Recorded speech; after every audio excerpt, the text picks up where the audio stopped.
এবারে আমরা আলোচনা করব কোম্পানির শ্রেণীবিভাগ বা ক্লাসিফিকেশন অফ কোম্পানি। কোম্পানিকে আমরা বিভিন্নভাবে ক্লাসিফিকেশন করতে পারি। প্রথমে আমরা দেখি নিগমবদ্ধ অনুযায়ী প্রকারভেদ, classification on the basis of incorporation. প্রথমে আসছে বিধিবদ্ধ কোম্পানি বা স্ট্যাটিউটারি কোম্পানি। যখন কোনো কোম্পানি লোকসভা বা বিধানসভার বিশেষ আইনগত ক্ষমতা বলে গঠিত হয় তখন আমরা তাকে বলি বিধিবদ্ধ কোম্পানি।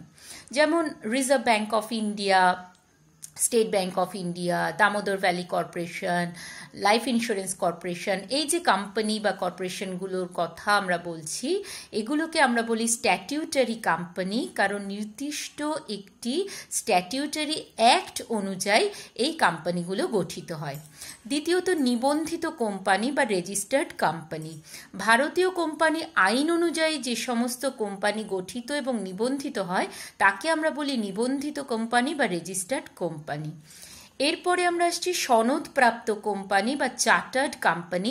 এই ধরনের কোম্পানি কিন্তু এখন আমাদের দেশে দেখা যায় না, তবে এই কোম্পানি কিন্তু আগে আমাদের দেশে ছিল।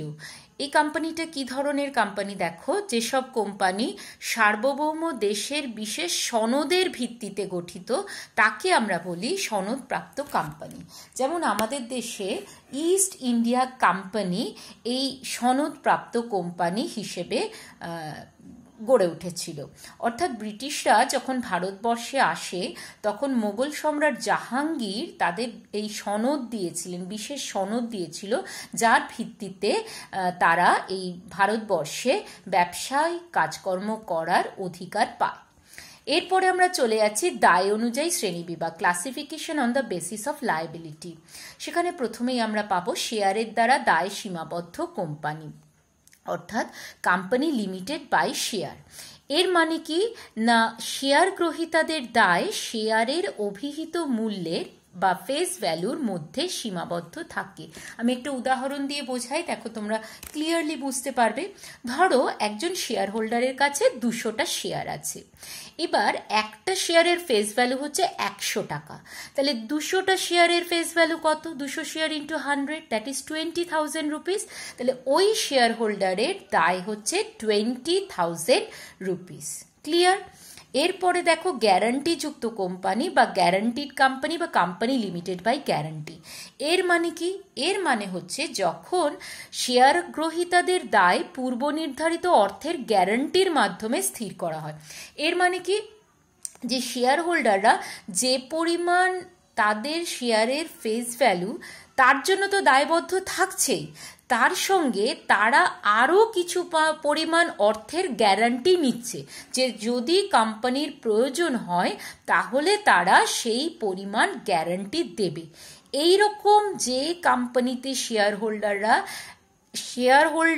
শেয়ারের ফেস ভ্যালু ছাড়াও আরও কিছু পরিমাণ অর্থের গ্যারান্টি নেয় সেই কোম্পানিকে আমরা বলি কোম্পানি লিমিটেড বাই গ্যারান্টি বা গ্যারান্টিযুক্ত কোম্পানি। এরপর হচ্ছে অসীম দায়বদ্ধ কোম্পানি বা আনলিমিটেড লায়াবিলিটি কোম্পানি। ভারতীয় কোম্পানি আইনের সেকশন 12 সাবসেকশন 1 ক্লজ সি অনুযায়ী এই আনলিমিটেড লায়াবিলিটি কোম্পানির কথা উল্লেখ করা আছে। আনলিমিটেড লায়াবিলিটি কোম্পানিটা অনেকটা ওই অংশীদারি কারবারের মতো, অর্থাৎ যেখানে শেয়ার হোল্ডারদের দায় অসীম। ভারতবর্ষে কিন্তু এই আনলিমিটেড লায়াবিলিটি কোম্পানি খুব কম বা নেই বললেই চলে।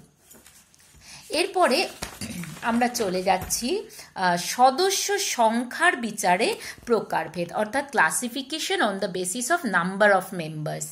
আমরা কি কি ক্লাসিফিকেশন পাই দেখো, প্রাইভেট কোম্পানি বা প্রাইভেট লিমিটেড কোম্পানি, এটাকে আমরা ঘরোয়া কোম্পানিও বলে থাকি। ঘরোয়া কোম্পানি মানে কি না, যে কোম্পানিতে ন্যূনতম সদস্য সংখ্যা হবে 2 জন, সর্বোচ্চ সদস্য সংখ্যা হবে 200 জন। এখানে কিন্তু কর্মচারী সদস্য বাদে সর্বোচ্চ সদস্য সংখ্যা 200 জন হবে। আর এই ঘরোয়া কোম্পানি বা প্রাইভেট লিমিটেড কোম্পানি নামের শেষে প্রাইভেট লিমিটেড কথাটা লেখা থাকবে। এরা জনসাধারণের কাছে মূলধন সংগ্রহের উদ্দেশ্যে শেয়ার বিক্রি করতে পারবে না। আর প্রাইভেট লিমিটেড কোম্পানির শেয়ার অবাধ হস্তান্তরযোগ্য নয়, এদের শেয়ার হস্তান্তর করা যায় না। এরপরে চলে আসছি সর্বজনীন কোম্পানি বা public limited company. Public limited company কি? যে সমস্ত কোম্পানির ন্যূনতম সদস্য সংখ্যা 7 জন, সর্বোচ্চ সদস্য সংখ্যা আনলিমিটেড, অর্থাৎ যেখানে সদস্য সংখ্যা শেয়ারের সংখ্যা দ্বারা সীমাবদ্ধ, তাকে আমরা বলি সর্বজনীন কোম্পানি। সর্বজনীন কোম্পানি শেষে শুধুমাত্র এই লিমিটেড কথাটা লেখা থাকে। আর এই সর্বজনীন কোম্পানি মূলধন সংগ্রহের উদ্দেশ্যে জনসাধারণের কাছে শেয়ার বিক্রি করতে পারে এবং এদের শেয়ার কিন্তু অবাধ হস্তান্তরযোগ্য। এরপরে আরেকটি শ্রেণীর কোম্পানি আমরা পড়ব, সেটা হচ্ছে এক ব্যক্তির কোম্পানি বা 1% কোম্পানি। আমরা কোম্পানির বৈশিষ্ট্য কিন্তু আগে বলেছি যে কোম্পানি সাধারণত একজন ব্যক্তি নিয়ে গড়ে উঠতে পারে না, কিন্তু 2013 সালে কোম্পানি আইনের সেকশন 2 সাবসেকশন 62 ধারা অনুযায়ী এর প্রবর্তন হয়েছে। এই কোম্পানির বিশেষত্ব কি দেখে নাও। দেখো, এক ব্যক্তির কোম্পানি, তার মানে এই কোম্পানিতে একজন মাত্র সদস্য। এই কোম্পানি সাধারণত বেসরকারি কোম্পানি হিসেবে নিবন্ধিত হয়। আর এই কোম্পানির সর্বনিম্ন মূলধন হবে 1 লক্ষ টাকা, সর্বোচ্চ মূলধন হবে 50 লক্ষ টাকা। 1% কোম্পানির ক্ষেত্রে অ্যাভারেজ অ্যানুয়াল টার্নওভার, গড় বার্ষিক আবর্তন 2 কোটি টাকার মধ্যেই সীমাবদ্ধ থাকবে। আর এই ধরনের কোম্পানি গঠিত হওয়ার 2 বছরের মধ্যে এরা যদি মনে করে আমরা প্রাইভেট লিমিটেড বা পাবলিক লিমিটেড কোম্পানি হিসেবে পরিবর্তন করে নেব, সেটা কিন্তু তারা করতে পারবে না। সেই জন্য আমি লিখেছি কোম্পানি গঠিত হওয়ার 2 বছরের মধ্যে ঘরোয়া বা সর্বজনীন কোম্পানি হিসেবে পরিবর্তিত হতে পারে না। এরপর দেখো, নিয়ন্ত্রণের ভিত্তিতে কোম্পানির প্রকারভেদ, classification on the basis of control. এটাকে আমরা 2টো ভাগে ভাগ করি, একটা হচ্ছে হোল্ডিং কোম্পানি আর আরেকটা হচ্ছে অধীনস্থ কোম্পানি বা সাবসিডিয়ারি কোম্পানি। হোল্ডিং কোম্পানি কি? ভারতীয় কোম্পানি আইনের সেকশন 4 সাবসেকশন 4 ধারা অনুযায়ী একটি কোম্পানি যখন অন্য কোনো কোম্পানিকে নিয়ন্ত্রণ করে, তখন যে কোম্পানিটি নিয়ন্ত্রণ করছে, প্রথমোক্ত যে কোম্পানি, অর্থাৎ যে কোম্পানিটি অন্য কোম্পানিকে নিয়ন্ত্রণ করছে, সেই কোম্পানিকে আমরা বলবো হোল্ডিং কোম্পানি। সাবসিডিয়ারি কোম্পানি বা অধীনস্থ কোম্পানি কাকে বলে? যখন ভারতীয় কোম্পানি আইনের সেকশন 4 সাবসেকশন 1 ধারা অনুযায়ী যে কোম্পানি অন্য কোম্পানির দ্বারা নিয়ন্ত্রিত হয়, অর্থাৎ যখন একটি কোম্পানি, আমি এখানে একটা উদাহরণ দিয়ে যদি বলি, ধরো a company R B company এ কোম্পানির দ্বারা নিয়ন্ত্রিত, তাহলে এ কোম্পানি হলো বি কোম্পানির হোল্ডিং কোম্পানি, বি কোম্পানি হলো এ কোম্পানির সাবসিডিয়ারি কোম্পানি। কি কি ক্ষেত্রে এরা নিয়ন্ত্রিত হতে পারে? বি কোম্পানির পরিচালক মণ্ডলীর গঠনে, অর্থাৎ এই কোম্পানির যে বোর্ড অফ ডিরেক্টরস গঠিত হবে তার নিয়ন্ত্রণ করবে এ কোম্পানি, হোল্ডিং কোম্পানি। দ্বিতীয়ত, যদি কোম্পানির মোট ইকুইটি শেয়ারের অর্ধেকের বেশি মালিকানা থাকে অন্য কোম্পানি, ধরো বি কোম্পানির যে পরিমাণ ইকুইটি শেয়ার তার অর্ধেকের বেশি মালিক হচ্ছে এ কোম্পানি, তাহলেও বি কোম্পানিকে আমরা বলবো সাবসিডিয়ারি কোম্পানি। এরপর দেখো, যদি কোম্পানিটি অধীনস্থ কোম্পানির অধীনস্থ কোম্পানি হয়, মানে কি? ধরো আমাদের উদাহরণে আমরা বললাম এ কোম্পানি, এরপরে আমরা বলেছি বি কোম্পানি, এরপরে আমরা বলেছি সি কোম্পানি। এ কোম্পানি হচ্ছে হোল্ডিং কোম্পানি, বি কোম্পানি হচ্ছে এ কোম্পানির সাবসিডিয়ারি কোম্পানি, আর সি কোম্পানি হচ্ছে বি এর সাবসিডিয়ারি কোম্পানি। তাহলে সি এর হোল্ডিং কোম্পানি বি, আবার এ, দুজনেই কিন্তু সি কোম্পানিকে হোল্ড করছে, সেই জন্য সি কোম্পানিকে আমরা বি কোম্পানিরও সাবসিডিয়ারি কোম্পানি বলবো, এ কোম্পানিরও সাবসিডিয়ারি কোম্পানি বলবো, যেহেতু এ কোম্পানির অধীনস্থ কোম্পানির অধীন হচ্ছে এই কোম্পানি। ক্লিয়ার?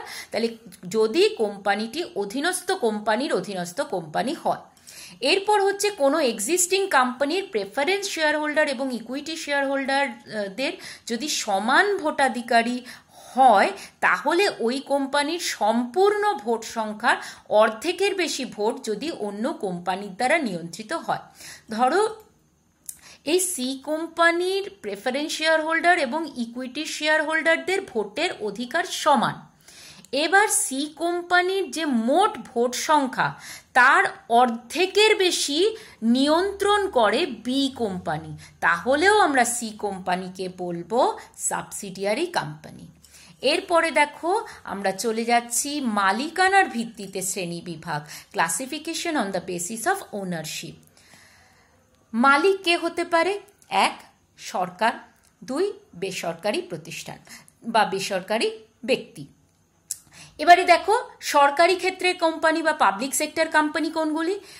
ভারতীয় কোম্পানি আইনের সেকশন 617 অনুযায়ী যে কোম্পানির আদায়কৃত মূলধনের ন্যূনতম 51% মালিক কেন্দ্রীয় সরকার অথবা রাজ্য সরকার অথবা একাধিক রাজ্য সরকার অথবা যৌথভাবে কেন্দ্রীয় ও রাজ্য সরকার। যখন সরকার, সে সেন্ট্রাল গভর্নমেন্ট হোক, স্টেট গভর্নমেন্ট হোক, একাধিক স্টেট গভর্নমেন্ট হোক, সেন্ট্রাল এবং স্টেট গভর্নমেন্ট যৌথভাবে হোক, যখন 51%-এর মালিক হবে, আদায়কৃত মূলধনের যখন মিনিমাম 51%-এর মালিক হবে, তখন আমরা সেই কোম্পানিকে বলবো পাবলিক সেক্টর কোম্পানি বা সরকারি ক্ষেত্রের কোম্পানি।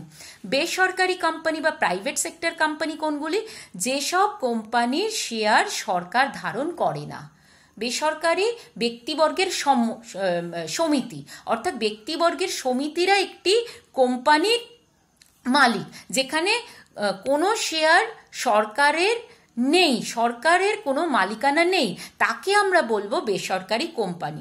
অথবা সরকারের মালিকানা আছে কিন্তু সরকারের মালিকানা মোট শেয়ারের 51%-এর কম, তাহলে আমরা বলবো বেসরকারি কোম্পানি। আমি সেই জন্য লিখেছি যেসব কোম্পানির শেয়ার সরকার ধারণ করে না বা মোট শেয়ারের 51%-এর কম শেয়ার সরকার ধারণ করে।